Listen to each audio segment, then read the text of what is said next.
Nah, saya juga ngasih, kadang-kadang saya ngasih 80.000 sehari. Malah saya kadang-kadang begini,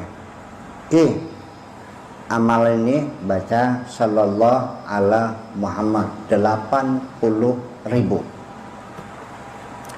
Kalau 3 tahun kemudian kamu belum kaya, ludahin muka saya. Setelah begitu, mungkin kita menahnya sampai sekarang masuk thariqat, masuk zawiyah, masuk ke kelompok pengajian, ini baca sholawat 1000 rakaat, ini baca istighfar sekian, bagi-bagi wiridan tuh. Saya tidak mengerti dari mana dasarnya salawat ini 1000, 2000, dari mana datangnya. Iya, kalau salawat itu memang iya, di Al-Quran Allah memerintahkan, innallaha wa malaikatahu yusalluna 'alan nabi ya ayyuhalladzina amanu sallu alaihi wasallim. Iya, tapi secara global, tidak sekian kali kan. Nah, saya juga ngasih, kadang-kadang saya ngasih 80.000 sehari. Malah saya kadang-kadang begini, amal ini baca sallallahu ala Muhammad 80.000. Kalau 3 tahun kemudian kamu belum kaya, ludahin muka saya. Setelah begitu. Ya, tapi sebelumnya saya kasih pemahaman dulu tentang apa maknanya sholawat. Nah, ini yang kadang-kadang orang malas menerangkannya. Sok saya mau nanya, setiap hari kita baca sholawat Allahumma shalli ala sayyidina, maksudnya apa sholawat? Jembuk, ya kan? Jembuk. Mangga, innallaha wa malaikatahu yusalluna 'alan nabi ya ayyuhalladzina amanu sallu alaihi wa sallimu taslima. Allah berselawat, betul? Malaikat berselawat, betul? Orang beriman juga berselawat, betul? Sama enggak bentuknya? Berbeda. Salawatnya Allah itu al-imdad li hadratin Nabi sallallahu alaihi wasallam. Artinya diberikan, disuplai. Allah mensuplai dengan energi yang luar biasa. Malaikat itu yastaghfiruna lahu, mengawal Nabi. Nah, kalau kita apa salah kita? Ini menjadi persoalan. Jadi begini,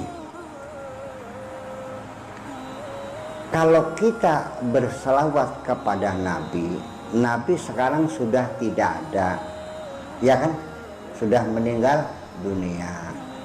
Lalu untuk siapa ini? Bukan kepada jasadnya, bukan kepada badannya, tapi kepada Zatul Muhammadiyah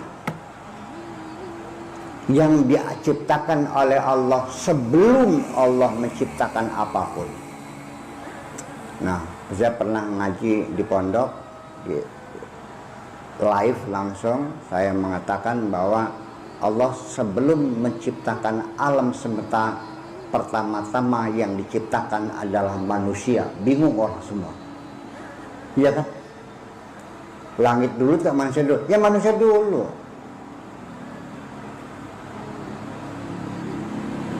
Matahari sama bumi mana dulu? Ya matahari dulu. Ya kan begitu. Matahari dengan galaksi The Milky Way, ya galaksi dulu. Dan seterusnya. Sebelum galaksi The Milky Way, ya galaksi Centauri dulu. Dan seterusnya, ada 10 galaksi yang sudah teramati itu. Nah, orang kan bingung, karena selama ini kan dikiranya makhluk yang pertama itu Nabi Adam, ya, dimasukkan surga, berarti kan surga sudah ada. Mari kita dengar. Bismillahirrahmanirrahim. Ini kata Allah kepada kanjeng Nabi, laulaka Ya Muhammad ma khalaqtul, ingat gak? Ma khalaqtul aflak. Itu tidak paham. Apa maknanya? Kalau bukan karena engkau, hai Muhammad, tidak akan kuciptakan alam semesta ini. Jadi mana yang dulu? Alam semesta lepas Nabi Muhammad dulu. Lah iya dong. Berarti manusia lebih dulu. Tapi bukan jasadan, tapi zat atau nur namanya. Kalau istilah pesantren namanya nur. Nur Muhammad yang dulu. Dan itu sebagai satu motivasi, sebagai satu penyebab adanya alam semesta ini. Nah, itulah yang diciptakan oleh Allah, dan itulah semua yang menjadi alasan sampai sekarang kita dipertahankan oleh Allah. Allah mengatakan, wa manahanu mu'adzibina wa man nu'adzibuhum wa anta fihim. Artinya kalau nggak salah, kami tidak akan menghukum mereka wa anta fihim, kalau engkau ada di situ. Yang kedua, iya kan? Jadi kita berselawat pada itu apa? Artinya kita berkomunikasi, kontak, bersambung dengan Kanjeng Nabi. Karena al-imdad Rabbaniyah kepada hadratun Nabi Sallallahu Alaihi Wasallam ini ibaratnya seperti pembangkit tenaga uap di Sumuradem, apa namanya tuh? PLTU. Disitulah dari gardu besar itu disebar listrik ke Pulau Jawa sampai Bali. Betul? Nah, Allah yang ngasih energi kepada gardu itu, kepada PLTU itu, dan PLTU membagi. Jadi kalau seandainya kita tidak kontak, tidak bersambung Kanjeng Nabi, kontaknya tidak connect, yang gak mungkin lampunya nyala dong. Betul nggak? Makanya salual itu kontak, maksudnya berkoneksi. Iya, salu wasalimu taslima, supaya kita terang. Lalu setelah semuanya jelas, mari kita bangun perdamaian, keselamatan, salam, salama, taslim. Iya, itu artinya dengan adanya yukhrijuhum minadh-dhulumati ilan nur, terang semuanya, kita kontak dengan Kanjeng Nabi, kita bangun salama, keselamatan, wasallimu taslima. Nah, makanya karena bagaimanapun kalau lampunya gelap gulita, kaki kita bisa nginjak beling, bisa nginjak paku kan? Betul nggak? Jadi sebenarnya terang benderang, nggak boleh kegelapan itu. Yang dicegah kedamaian. Jadi kalau sekarang umat Muhammad saling bunuh membunuh, perang saudara, saling caci mencaci, tolong jangan bawa Nabi Muhammad di sini. Paham? Jangan mengatakan umat Muhammad, malu kita. Nabi tidak pernah menyuruh kita saling membunuh sesama kita, dan tidak pernah menyuruh mencaci maki sesama kita. Paham? Iya, perlu ada kejelasan, yaitu makanya kita hadirkan Kanjeng Nabi itu tidak mengenal waktu. Jangan katakan Nabi sudah meninggal, tidak. Nur Muhammad masih ada dalam diri kita sendiri. Kalau sholat bilangnya apa? At-tahiyatul mubarakatuh salawatut tayyibatu, terus assalamu alaika ayyuhan nabiyyu, terus wa barakatuhu, assalamu alaina wa ala ibadillahi, assalamu alaika ayyuhan nabiyyu. Assalamu alaika mukhatab di depan kita. Kalau nggak ada assalamu alaihi, kalau di hadapan assalamu alaika, berarti ada di mana Kanjeng Nabinya? Ada di hadapan kita. Ayyuhan nabiyyu, Tidak dikatakan ya ayyuhan nabiyyu. Kalau ya ayyuha itu jauh, nabinya sana di Madinah di kuburannya. Tapi kalau ayyuha itu dekat. Ayyuhar rajul dekat. Tapi kalau ya ayyuhar rajul jauh. Makanya assalamu alayka ayyuhan nabiyyu. Kita kasihkan salam kepada beliau, doa selamat. Segimana lagu? Selama ini salawat maknanya paham, bikin sampai ini salawat gitu. Mbubaya. Ya itu persoalannya. A'udzu billahi minasy syaithanir rajim. Bismillahirrahmanirrahim. Nah, ibu-ibu sekalian, kita sebagai umat Islam ini dituntut sejak awal menandatangani perjanjian namanya kontrak monoloyalitas. Seperti tadi saya menandatangani. Kontrak monoloyalitas ini adanya di dalam surat Al-Fatihah. Yang bunyinya iyyaka na'budu wa iyyaka nasta'in. Kami hanya mengabdi kepadamu saja.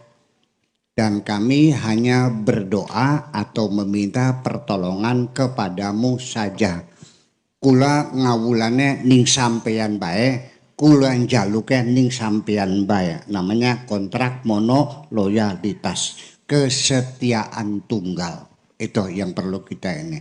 Makanya al-ibadah itu doa mukhul ibadah. Kenapa disebut mukhul ibadah? Ibu-ibu dan bapak sekalian, dalam berdoa, satu, kita sadar atau tidak sadar. Begitu kita berdoa Allahumma atau ya Allah atau ya Rabbi atau ya Ilahi dengan mengacungkan tangan, dengan menundukkan muka sambil menitikkan air mata, menyebut ya Allah, manggil Tuhannya, itu sadar atau tidak sadar kita mengakui bahwa Allah adalah Tuhan kita. Paham, Bu? Yang penting itu pengakuan bahwa Allah adalah Tuhan kita. Satu. Yang kedua, dengan adanya kita meminta kepada Allah, itu kita juga mengikrarkan bahwa aku ini adalah hamba-Mu. Ini yang paling penting, bahwa inti daripada beragama adalah kita mengakui sebagai hambanya Allah, dan Allah adalah sebagai Tuhan kita. Adapun persoalan nanti kalau ikut pikiran majelis zikir Ar-Rahmah, nanti apa dikabulnya cepat enggak ya? Oh, persoalan dikabul cepat atau lambat, tidak dikabul atau tidak, itu persoalannya yang lain. Tapi yang jelas, sekali lagi dengan berdoa kita mengakui Allah sebagai Tuhan kita, dan yang kedua kita mengakui sebagai hamba Allah. Ini yang paling penting. Persoalan dikabul dan tidak dikabul nanti ada beberapa persyaratan lain. Ibu-ibu dan bapak sekalian, bahwa dengan adanya berdoa, ini kita mesti paham dalam peribahasa Yunani, bahasa Yunani. Mungkin bapak-bapak pernah dengar ora et labora. Ora itu berdoa, labora itu bekerja. Jadi berdoa dan bekerja adalah dua paket. Dari orang berdoa itu bisa dengan mulutnya dan bisa dengan perbuatannya. Sampaiannya Allahumma di malam hari, pagi harinya ke laut bawa kapal cari ikan. Ya. Yang petani malamnya Allahumma, paginya ke sawah. Anak santri saya tanya, kamu mau pinter nggak? Iya mau pinter. Ternyata sekolahnya malas. Berarti dia berdoa dengan mulutnya tapi tidak berdoa dengan perbuatannya. Jadi berdoa itu tidak perbuatan saja, tapi tidak perkataan saja, tapi berkata dan berbuat. Dongane vokal makayane vokal. Sebab ibu-ibu sekalian perlu diketahui, rizki itu sebetulnya tidak dicari, tetapi dibagi. Siapa yang bagi? Yang bagi Allah. Kepada siapa? Kepada kita. Innallaha yabsutu rizqa li'ibadihi man yasha wa yaqdir. Nanti di dalam doa mimah ada di sini bahwa Allah lah yang membagikan rizki dan semuanya ditakar oleh Allah. Seperti kita juga ngasih jajan anak-anak ditakar, Bu. Kalau sekolahnya SD berapa jajannya, Bu? Anak kita yang SD sebelum bersekolah dikasih uang jajan berapa? 5.000. Kalau yang SMP, yang SMA, yang perguruan tinggi, ya jadi semuanya ditakar semuanya.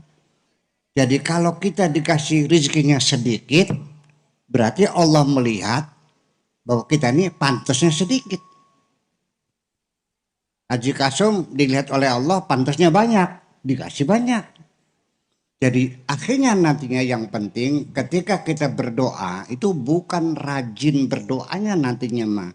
Bagaimana kita mempersiapkan diri supaya layak diberi oleh Allah Subhanahu wa Ta'ala. Ya nggak mungkin dong anak kita sekolah perguruan tinggi jajannya 2.000. Minimal 50.000 lah. Apalagi sekolahnya di Cirebon. Buat bensinnya aja berapa. Jadi cobalah kita mempersiapkan diri di dalam berdoa itu bagaimana supaya kita layak diberi. Itu logikanya. Orang tidak mengerti, dikiranya rezeki itu harus dicari, kudu kengelan. Buktikan saja. Saya mencoba berkali-kali kepada orang kaya. Pak Haji punya sawah 40 hektar. Mobilnya 3. Asalnya bagaimana bisa jadi kaya seperti ini? Dia mengatakan, Pak Kiai, saya ini 20 tahun berjuang, mekaya, usaha, banting tulang, peres, keringat.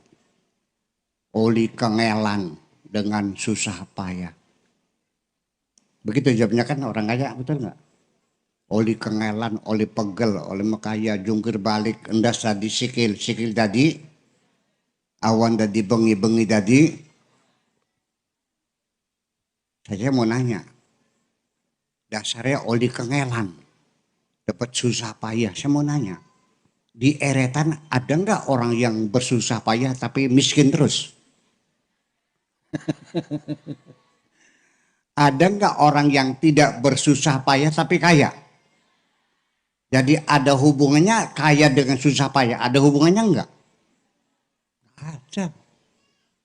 Kalau memang engkau mengatakan sebabnya aku kaya karena aku banting tulang peres keringat. Di kertas maya tukang nyekop pasir yang setiap hari berkeringat-keringat nggak kaya-kaya kok. Nah itulah kesombongan manusia mengingkari pemberian Allah Subhanahu wa Ta'ala, dikiranya bahwa rezeki itu dicari. Tidak, rezeki dibagikan oleh Allah Subhanahu wa Ta'ala. آمين يا الله يا رحمن يا رحيم أنت الجواد العليم وأنت نعم المعين. Yang ketiga, berdoa itu adalah untuk merawat harapan. Selagi hidupmu masih ada harapan, sekalipun engkau jatuh berkali-kali, engkau akan bangkit kembali. Perlu dirawat harapan. ketika harapan hilang, kita menjadi stres, kita menjadi depresi, kita menjadi putus asa, bisa gantung diri, bisa minum racun, bisa pasang leher di rel kereta api, karena hidupku sudah tidak ada artinya. Ibu-ibu, bapak sekalian, selagi engkau masih harapan, 100 kali engkau terjatuh, engkau akan bangkit kembali. Percaya. Sangat berbahaya sekali ketika harapan itu hilang.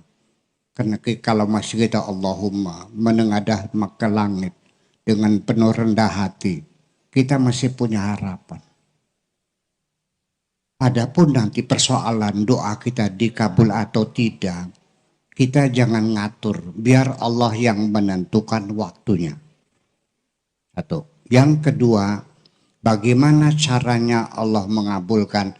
Allah yang menentukan. Kita jangan ngatur Allah. Ada orang berdoa, ya Allah mudah-mudahan tahun ini panennya yang bagus. Mudah-mudahan anak saya yang jadi TKW kirim duit. Ya Allah mudah-mudahan orang yang pada utang pada bayar. Ngalik-ngalik semalam suntuk. Malaikat datang. Kamu minta apa? Pengen naik ke haji, mang malaikat. Ya salah, minta begitu tuh. Itu namanya bukan berdoa, ngatur Gusti Allah. Orang yang pada utang pada bayar. Ya Allah tolong dong gerakan hatinya berpada bayar. Itu rumah kontrakan di Jakarta kira-kira laku semuanya. Memangnya begitu cara minta itu. Ibu-ibu suami datang, mama piring mah berbet jebolnya piringnya. Cobet. Sendok, garpu, gelas, sabrang, bawang, bolak-balik katusnya. Kakak minta apa sih? Pengen makan. Ya tinggal bilang makan saja kok. Susah banget sih. Masa Allah digituin? Jadi to the point, ya Allah saya kepengen bisa naik haji. Titik selesai. Jadi kalau minta sama Allah yang jelas. Jangan ngatur Gusti Allah. Bagaimana caranya? Yang penting Allah kuasa. Innama amruhu idza arada syai'an an yaqula lahu kun fayakun. Wa idza qada amran fa innama yaqulu lahu kun fayakun. Ya Allah, saya pengen naik haji. Ya Allah, saya pengen dapat istri. Sing kaya apa rabinya? Sing penting padu asal wadon. Gelis bu. Bakal sing ayu, sing sugi, sing dia langka. Pengen dua laki sing sugi, yang pinter, yang soleh, yang pinter ngaji, yang sayang, yang kaya, yang nggak ada. Bakal pinter ya beresa. Bakal sugi tua. Bakal ganteng galak. Ya, nggak ada yang sempurna. Sing penting padu asal lanang. Itu terus. Nanti Allah yang memilihkan pasti akan cocok buat kita. Percayalah. Allah yang tahu kok. Kita nggak tahu. Ya sudah serahkan kepada yang maha tahu. Itu masalah caranya. Waktunya jangan pernah memaksakan harus sekarang. Terserah Allah yang memilihkan waktu yang cocok. Karena kalau doa kita dikabul sekarang, kondisinya belum memungkinkan, maka menjadi mudarat bagi kita. Ibu-ibu punya anak, umur 18 tahun, minta uang 1 miliar, dikasih enggak? Ibu punya uang banyak nih, Haji Kasum, anaknya minta uang umur 20 tahun, minta uang 1 miliar, dikasih enggak? Dikasih enggak? Punya enggak 1 miliar, ada kan? Dikasih enggak? Ya peragat. Engkau nani patok besi be anak orang yang ngelegok. Iya, itu. Nanti kalau sudah punya istri, sudah punya pekerjaan, nah baru dengan memodal. Allah juga tidak sebodoh itu dong. Makanya yang layak aja dulu. Jadi persoalan lambat atau cepat doa, itu Allah yang tahu waktunya Kapan? Saya mau cerita. Ada seorang waliullah, kekasihnya Allah. Allah juga mencintainya. Dia juga mencintainya. Berdoa kepada Allah 20 tahun nggak dikabul-kabul. Wali loh. Ya. Sampai malaikat sepenuh langit kasihan semuanya dan protes kepada Allah. Ya Allah, ini hambamu. Dia adalah kekasihmu. Dia mencintaimu. Tiap malam dia menangis, merintih, berdoa. Kenapa tidak kau kabul-kabulkan? Kata Allahnya, malaikat ajak bacote. Kita gak paham. Bocokon kuda mending kita ke paham. Kita ini demen. Kusip udah dikabul-kabul. Kata Allah, malaikat, aku tahu dia hambaku. Aku tahu dia mencintaiku dan aku juga mencintainya. Kata malaikat, ya kenapa kan dikabul-kabul? Sengaja tidak ku kabul-kabul karena aku senang melihat derai air matanya. Karena aku senang mendengarkan rintihannya. Saya benar nih. Jangan dikira kekasih itu cepat dikabul. Malah justru banyak kekasih Allah yang doanya di lama-lama. Tadi pacar saya namanya siapa tadi? Juleha. Juleha datang ke pondok jalan dengan Buyan, jalan duitnya, pira. Itu sewu. Untuk apa? Untuk tinggal gubuk. Pagi datang jam 9. Ya silakan duduk. Gimana? Sehat? Juleka? Alhamdulillah. Mimi sehat, Mimi. Mama ada di rumah? Ada. Katesnya udah matang belum pada rumah tuh? Nah kucingnya udah lereng belum yang penting tuh? Ya, adik-adik sekarang ada di mana? Saya ngajak ngobrol sampai jam 2, Bu. Nggak saya kasih. Betul nggak? Kenapa? Ya terjak ngobrol dia sih suwe kalesan sudah. Kan enak gelang lambene demenan umi-umi kekah. Itulah persoalannya. Karena saking cintanya malah dilama-lama. Nah, kalau perempuan yang tidak saya cintai, kayak si narkem nih. Ya nyok duitnya pira. Pengatusnya, lu menel. Jadi jangan-jangan yang cepat dikabul itu memang karena tidak disukai oleh Tuhan.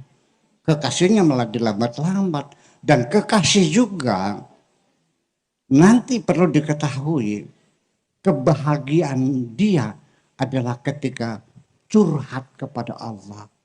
Ketika dia berbisik kepada Tuhannya. Itulah kelezatan yang luar biasa. Melebihi dari apa yang diberikan oleh Allah. Ketahuilah bahwa kita berdoa adalah untuk apa, Bu? Untuk bersyukur. Karena rasa syukur itu, ngerasa diberi kebaikan, penghujungnya akan muncul rasa cinta kita kepada Tuhan.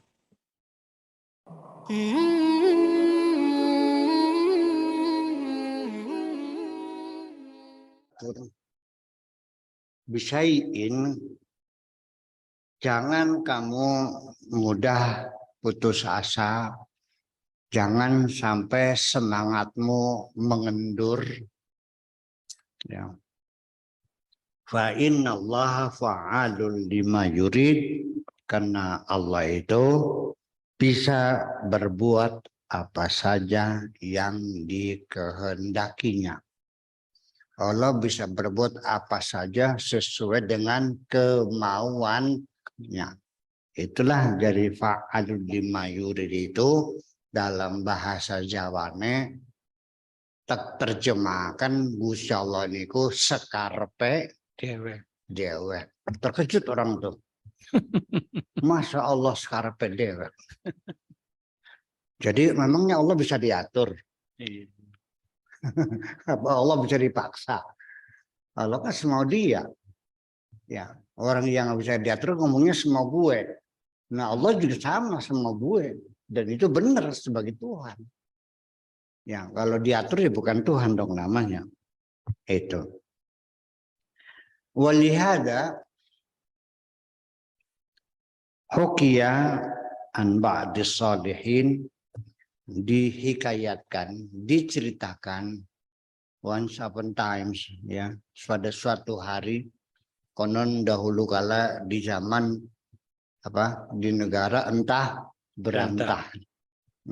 berantah tuh artinya once upon time, ya, pada zaman dahulu kala ada cerita hikayat seorang yang saleh annahu zara akhahu fillah, dia mengunjungi seorang saudara fillahi, di dalam Allah. Saudara di dalam Allah itu artinya orang yang seagama, saudara, seagama, setanah air, separtai, seorganisasi, seideologi, ya, seagama, sesuku, fillah. Jadi orang yang seagama itu disebutnya adalah saudara. Innamal mu'minuna ikhwah.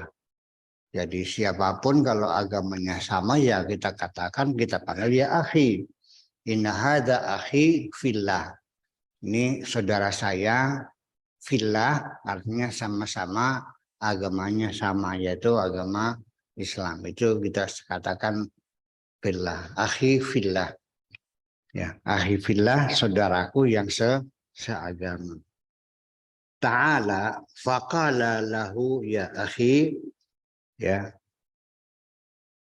Lalu dia berkata kepadanya, ya akhi, wahai saudaraku, hatta nabkiya ala ilmillahi fina. Yuk kita pada nangis untuk meratapi nasib kita yang hanya Allah yang tahu. Yuk kita nangis meratapi nasib kita yang hanya Allah yang tahu. Ma'ahsana maqala hadas salih. Betapa indahnya, betapa hebatnya apa yang dikatakan oleh orang yang soleh ini. Faqad kana arifan billah azza wa jalla. Dia memang orang yang sudah kenal dengan Allah. Ya, mengatakan yuk kita meratap, ya, terhadap nasib masa depan kita sendiri, di mana kita tidak tahu. Yang tahu hanya Allah semuanya. Perlu diratapi nasib kita ini. Ya. Kita tidak tahu. Waqad sami'a qaulan Nabi sallallahu alaihi wasallam, pasti dia sudah pernah mendengar sabda Rasulullah sallallahu alaihi wasallam. Ya'malu ahadukum bi'amali ahlil jannati. Ada salah satu di antara kamu yang beramal, yang bekerja, beribadah seperti amalnya ahli sorga. Ada di antara kamu yang beramal seperti amalnya ahli sorga. Hatta la yabqa bainahu wa bainaha, sehingga sudah tidak lagi tersisa jarak antara dia dengan sorga. Tidak ada lagi tersisa jarak antara dia dengan sorga. Illa dhira'an au ba'an. Kecuali tinggal sehasta atau sedepak. Orang Jawa kalau ini namanya sekilan. Kalau sampai sikut, sehasta. Kalau sampai pundak, apa? Sedepah. Kalau dua tangan terbentang namanya serangkulan.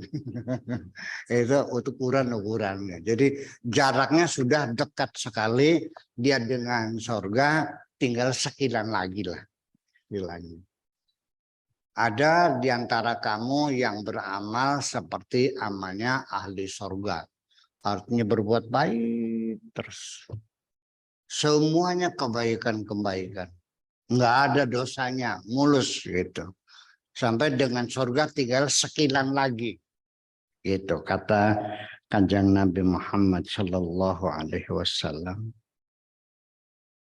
Fatudrikuhu syaqawatu, tiba-tiba kedatangan nasib sial.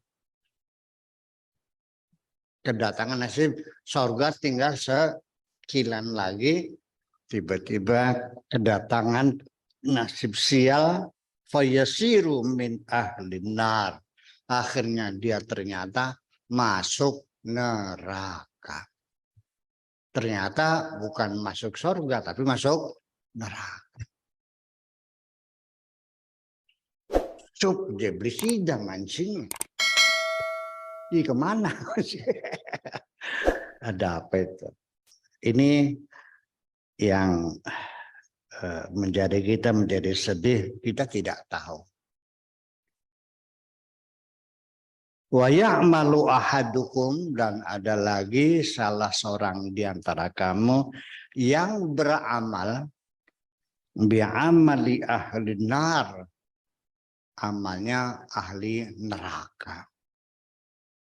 Hatta la yabqa bainahu wa bainaha illa zira'un aw ba'un. Sehingga sampai jarak orang itu dengan neraka tinggal sejengkal lagi. Udah tinggal masuknya saja. Ya. Fadruk lihu sa'adatu, tiba-tiba dia ketiban pulung. Ketiban pulung. Kalau tadi ketiban nasib sial, ketiban pulung. Tinggal sejengkal lagi masuk surga, nggak jadi masuk, sejengkal lagi masuk neraka, di dunianya hanya maksiat, akhirnya dengan neraka sudah tinggal sejengkal, tinggal masuknya saja, tiba-tiba dapat ketiban pulung. Fayasiru min ahli jannati, akhirnya dia masuk surga. Ini banyak sekali hadis-hadis semacam ini. Bahkan Al-Quran sendiri sering memperingatkan bahwa kita ini sering kali tersesat. Tetapi kita tidak sadar tersesat. Dikiranya benar saja. Jadi makanya ketika engkau tidak merasa bersalah, itulah awal dosamu. Ya, bahwa manusia itu dijamin pasti salah. Ketika engkau merasa tidak bersalah, itulah awal dosamu itu. Kita semuanya pendosa. Nggak ada urusan dengan tukang beca, dengan sopir truk, dengan kiai, dengan pengacara, dengan menteri, nggak ada urusan. Selagi engkau manusia, itu sudah tidak bisa dihindari. Kita semuanya ini pendosa semua. Jangan sekali-kali merasa engkau tidak bersalah. Di Al-Quran diperingatkan banyak orang yang tersesat. Selama di dunia hanya merasakan, memastikan dia bakal masuk surga. Karena dia yakin selama di dunia selalu berbuat kebaikan-kebaikan. sholat 5 waktu nggak pernah tinggal, naik haji tiap tahun, zakat dikeluarkan malah lebih daripada kewajiban, puasa ditambah dengan sunnah qobliyah ba'diyah, sunnah qobliyah, puasa Senin dan Kamis dan sebagainya. Yakin betul masuk surga, ternyata dia tersesat. Ini dalam Al-Quran diucapkan berulang-ulang. Jadi artinya semakin engkau selalu menyalah-nyalakan orang lain, apakah itu kamu kafir, apakah kamu sesat, kamu bid'ah, kamu apa lagi? Kafir, kamu murtad, apalagi? Musyrik, sebagainya. Iya, itu pertanda kamu sudah yakin betul akan masuk surga. Dan kamu yakin betul bahwa selain kamu masuk neraka semua. Ini yang perlu. Semakin engkau banyak menyalahkan orang lain sebagai indikator betapa engkau terlalu meyakini kebenaran dirimu sendiri. Itu kan. Ini dalam Al-Quran dikatakan qul hal nunabbiukum bil akhsarina a'mala. Maukah engkau kuberitahukan tentang orang yang amalnya rugi? Mau nggak? Mau nggak? Tuhan bertanya kepadamu, maukah engkau kuberitahukan tentang orang yang amalnya rugi? Mau nggak? Mau nggak? Siapa mereka? Alladzina dhalla sa'yuhum fil hayati dunya, yaitu orang yang selama hidup di dunianya langkahnya tersesat. Tersesat, dia tersesat.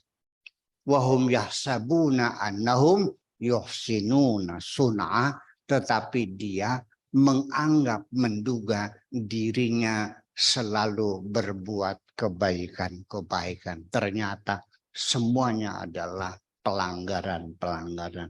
Semua yang dilakukan adalah dosa-dosa semua. Itu karena setiap orang yang selalu menyalahkan orang lain itu tidak mungkin punya waktu untuk mengoreksi kesalahan-kesalahan dirinya sendiri. Take for granted, yakin betul aku benar. Itulah persoalannya, bahwa hari ini kita dapat pelajaran, termasuk ini buat dirimu semua yang ada di sini. Bisa terjadi kamu di sini pesantren, ngaji, puasa.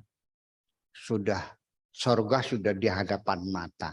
Tinggal selangkah lagi, ternyata engkau terjerumus ke dalam api neraka. Mungkin enggak? Dan yang sementara di dunia kau lihat orang itu pendosa, sebagai pelacur, atau setiap hari melacur, berjudi, mabok dan sebagainya, yang kau pastikan dia masuk surga, masuk neraka, ternyata dia mendapat anugerah Tuhan, malah dia yang masuk surga, kamu yang masuk neraka. Mungkin terjadi nggak? Iya. Dari mana datangnya? Karena engkau selalu memastikan orang lain masuk surga, masuk neraka. Itu artinya engkau memastikan dirimu sendiri masuk neraka. Ketika engkau memastikan orang lain sebagai pendosa, artinya engkau memastikan dirimu sendiri. Yang terlalu sering mengkafir-kafirkan orang lain, itu dia mengkafirkan dirinya sendiri. Terima kasih. Assalamualaikum warahmatullahi wabarakatuh. أعوذ بالله من الشيطان الرجيم. بسم الله الرحمن الرحيم